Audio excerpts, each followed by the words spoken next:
Hi there and welcome. My name is Hank Dullison. This is Rosevilla, and this is Rosevilla's vegetable gardens, the community garden sort of for the residents and the employees. I've been asked to talk a little bit today about how to get a community garden started. And this is a plot that has been reserved by one of our employees for a vegetable garden this spring. And we're going to be taking it from where it is right now, which is just weeds and bare dirt, all the way through the season, and from here to planting, to tending the garden in the summer, to harvesting in the fall. First thing we have to do, we came up with a list of 15 or 16 vegetables, everything from arugula, also called rocket, beans, carrots, corn, kale, lettuce, spinach, sunflowers, tomatoes, of course. Next thing we did is draw up a real simple, real rough draft of a plot plan. And everything in green is where the actual planting beds will go. This is a rough draft of a plot plan. Just happened to have a seed packet of peas here. And what I always recommend people doing is turning the packet over and reading all the fine print on the back of the seed packet. There's a wealth of information back there. Always read the back of the seed packet. So once we read the back of the seed packet, we'll know how many seeds to put in each one of these little green spots.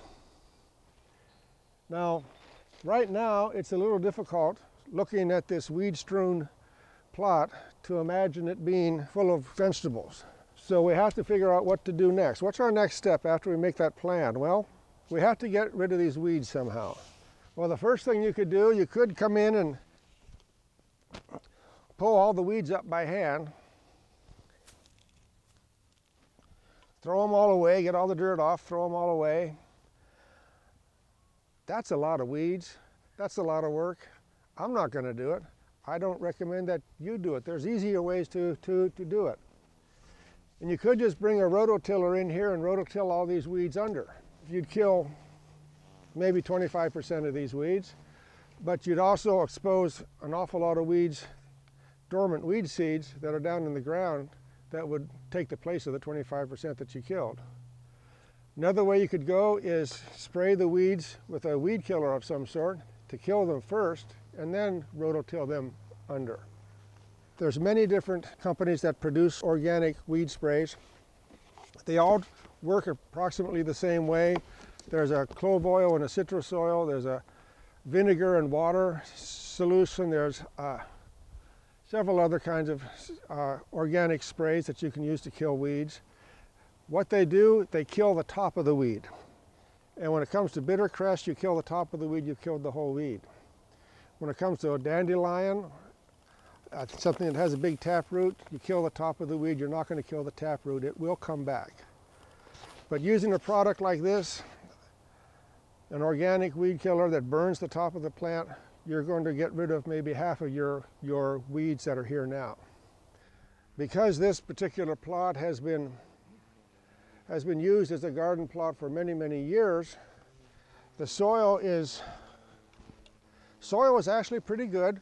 It's fairly friable. That means it crumbles easily. It's a little wet yet.